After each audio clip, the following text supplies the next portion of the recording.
يبدأ فيلمنا داخل مصنع كبير لصناعة السيارات، حيث نرى أحد العمال يتفقد سيارة حمراء ويظل يفحصها قليلا إلى أن يغلق غطاء المحرك فجأة على يده. بعد ذلك يصعد عامل آخر إلى السيارة نفسها ويبدأ هو أيضا بتفقدها، ثم يطفئ سيجاره داخلها. في هذه اللحظة ينتهي وقت العمل، فيغادر جميع العمال المصنع، ولا يبقى سوى المشرف الذي يبدأ بجولة تفقدية على السيارات. وعندما يصل إلى السيارة الحمراء يلاحظ أن أضواءها مشتعلة، وما إن يفتح بابها حتى يسقط أمامه العامل الذي كان قد أطفأ سيجاره داخلها جثة هامدة. ننتقل بعدها إلى سنة 1970، حيث نتعرف على شاب يدعى دينيس يأتي بسيارته لزيارة صديقه آرني. كان آرني قد أخذ معه وجبة الغداء التي أعدتها له والدته، ثم خرج مع دينيس متجهين إلى المدرسة. في الطريق كانا يتحدثان ويتجولان إلى أن وصلا إلى المدرسة، حيث دخلا ليأخذا الكتب التي سيحتاجانها. هناك ظهرت أمامهما فتاة تدعى لي، وهي طالبة جديدة في المدرسة. بعد ذلك كان دينيس ينتظر صديقه آرني ليتناولا الغداء معا، لكن آرني أخبره أنه ما زال في المرأب، وأضاف أن أحد الطلاب أخذ منه وجبة الغداء. ذهب دينيس فورا ليدافع عن صديقه، وحين وصل طلب من ذلك الطالب أن يعيد الغداء، لكن الطالب أخرج سكينا وأفسد الطعام وألقاه على الأرض. عندها طلب دينيس من أحد التلاميذ أن يستدعي الأستاذ. بدأ أرني يتجول ويتحدث مع ذلك الطالب، لكنه انزلق وسقط، فسقطت نظارته، فجاء الطالب وداس عليها. لم يعجب ذلك دينيس، فانهال على الطالب ضربا، إلى أن تدخل صديق الطالب وأمسك بدينيس ليمنعه من الاستمرار. في تلك اللحظة دخل الأستاذ وطلب منهم التوقف فورا، وأمر كل واحد بالعودة إلى قسمه. أخبره دينيس أن الطالب كان يحمل سكينا واعتدى على صديقه، فأخذ الأستاذ الطالب معه إلى الإدارة.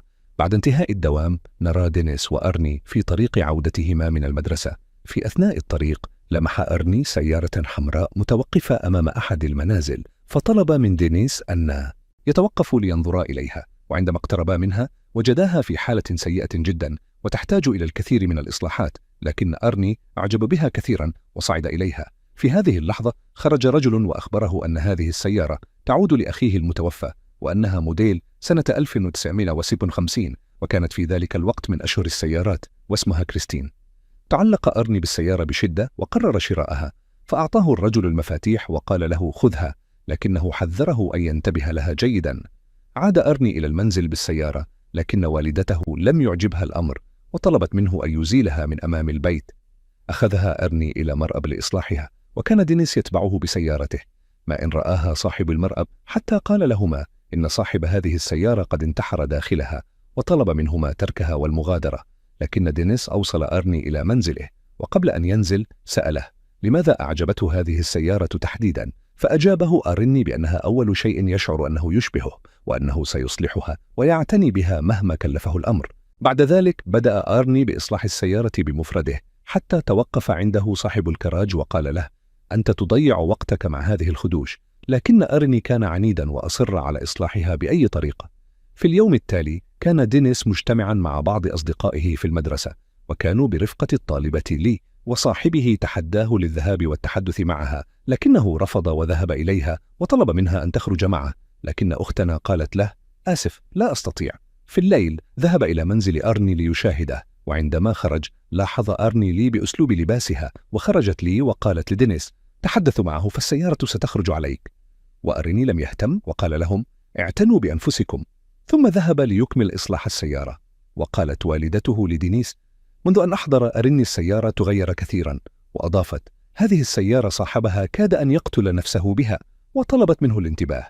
بعد ذلك ذهب دينيس إلى أخينا الذي أخذ السيارة منه، وسأله عن أخيه وكيف مات داخل السيارة. وبدأ أخونا يروي له قائلا اليوم الذي أحضر فيه أخي السيارة تغيرت حياته، فقد ترك زوجته وأولاده وأصبح يقضي كل وقته داخل السيارة حتى وجدناه ميتا فيها. وأضاف صديقك يشبه أخي، وهو أيضا يحب هذه السيارة.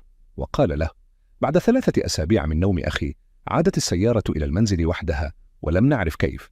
ظل دينيس مذهولا، وفي الليل قرر دخول الكراج لمشاهدة السيارة، ودخل دون أن يراه أحد وبدأ يفحصها. وعندما حاول فتح الباب كان الراديو يعمل بصوت مزعج، فخاف دينيس وهرب من الكراج.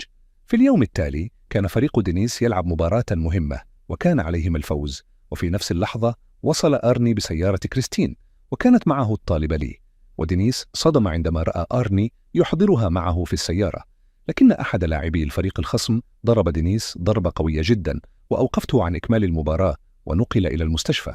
في الصباح جاء أرني لزيارته وقال له: فريقك خسر المباراة بسبب خروجك. فقال دينيس: لم أرفض إكمال المباراة، لكن كما ترى. وسأله أرني عن كيفية إصلاح السيارة في هذا الوقت، فأجابه أرني: لم أنم من قبل لكي أصلحها. في الليل كان أرني داخل السيارة، وكانت لي تجلس بجانبه. بدأ أرني ينفر منها، لكنها منعت نفسها وقالت: لا أستطيع.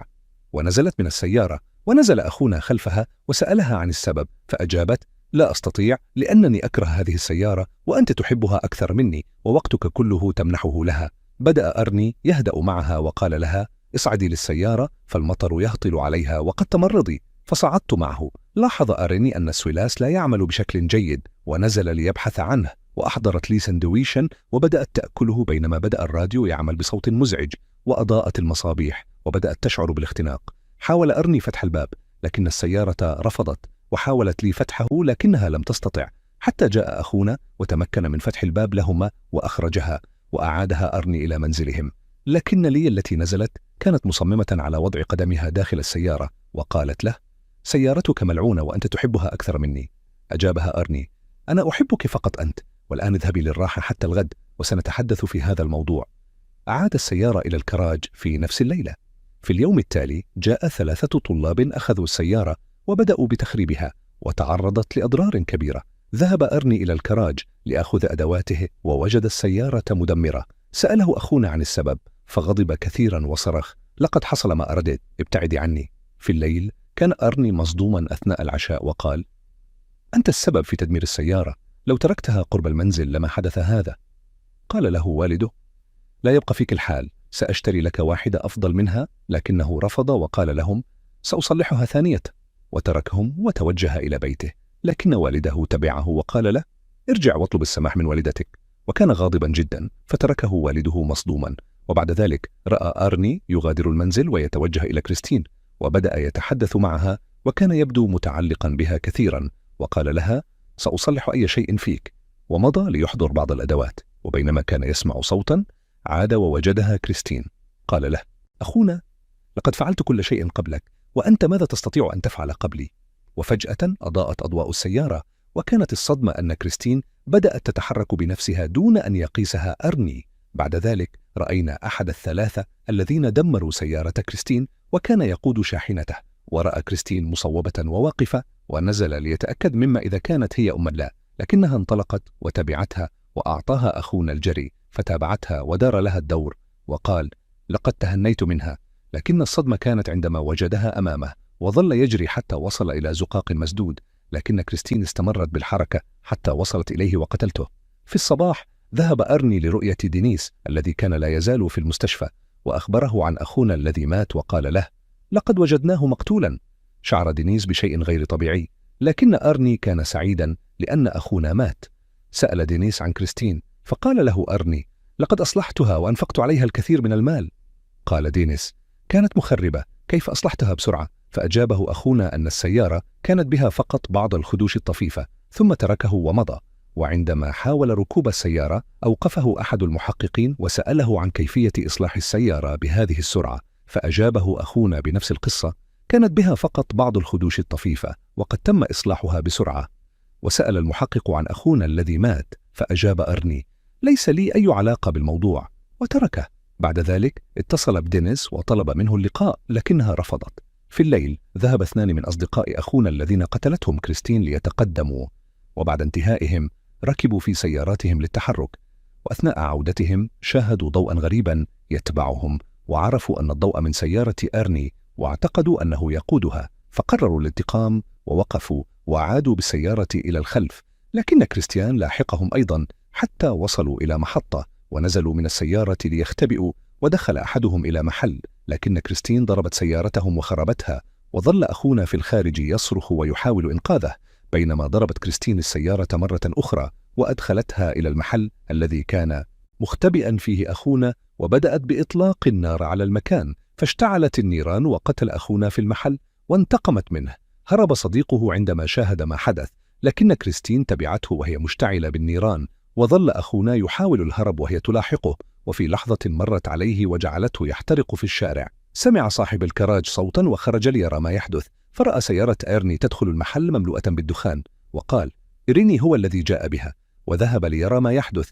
وعندما حاول فتح الباب وجده ساخنا، فأحضر أداة وفتح الباب فوجده خاليا، فقرر ركوبها، وعند صعوده عمل على الراديو وأغلق الباب عليه، وبدأ المقعد يتحرك للأمام ويضغط عليه حتى اختنق ومات. في اليوم التالي ذهب أرني إلى الكراج لرؤية السيارة، وصدم عندما وجد الشرطة هناك، وقالوا له: لقد وجدنا صاحب الكراج مقتولا في سيارتك. فقال لهم أرني: لا أعلم شيئا عن الموضوع.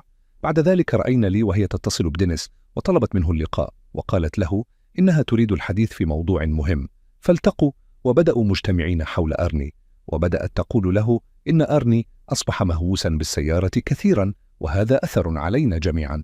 قالت لها دينيس: منذ أن رأى تلك السيارة أصبح مختلفا، وأشعر أن السيارة تتحكم فيه، ولهذا يجب أن نتخلص من تلك السيارة بأي طريقة. فقالت له: وكيف سنفعل ذلك؟ فأجابها: لدي خطة لنخلص منها مرة واحدة. وعندما خرجت من عند دينيس رأت أرني قادما بالسيارة، وطلب منه أن يخرج ويأخذ بعض الجولات، ففتح دينيس بيرة وبدأ يشرب، ورأى أرني يفعل بعض الأشياء بطريقة غريبة، كما لو أطلق السيارة ودعها تمشي بسرعة كبيرة جدا. وهنا فهم دينيس أن كريستين تتحكم في أرني وتجعل منه أداة لفعل كل ما تريد، وزاد تأكد من أنهم يجب أن يتخلصوا من السيارة في أقرب وقت. في الصباح كتب دينيس على السيارة أن يلتقوا في الليل في الكراج، وفي الليل رأينا دينيس ورفيقه في شاحنة ينتظرون السيارة، ودخل الكراج، وطلب دينيس من لي أن تهبط وتبقى في غرفة حتى تأتي كريستين، ونزلت أختنا وتوجهت إلى الغرفة، وصدمت عندما رأت السيارة وخرجت لمواجهتها، لكن لحسن حظها قفزت قبل أن تصدمها السيارة، وتدخل دينيس بالشاحنة لمحاولة إنقاذها، وكانت تحاول إيقاظ أرني الذي نزل من السيارة، لكنها مصابة بالدم حتى مات. وذهبت إلى دينيس وقالت له إن أرني مات. بدأ دينيس يسمع صوت السيارة مرة أخرى، لكنها اصطدمت بأحد أبواب الكراج، فاستغل دينيس الفرصة واقترب بالشاحنة ومنعها من التحرك، وصعد عليها ليحطمها، لكن السيارة بدأت تصلح نفسها، وصعد دينيس عليها كاملة حتى تمكن من السيطرة عليها فهدأت. في اليوم التالي رأينا دينيس مع رفيقه والمحقق في موقع الحادث، ورأوا سيارة كريستين محطمة أمامهم، فشعروا بالخطر لأنها لا تزال قائمة، وسمعوا الراديو يعمل مرة أخرى، وبدأت بعض الأجزاء تتحرك، وهنا أدركوا أن خطر كريستين لا يزال قائما. وهنا انتهى الفيلم.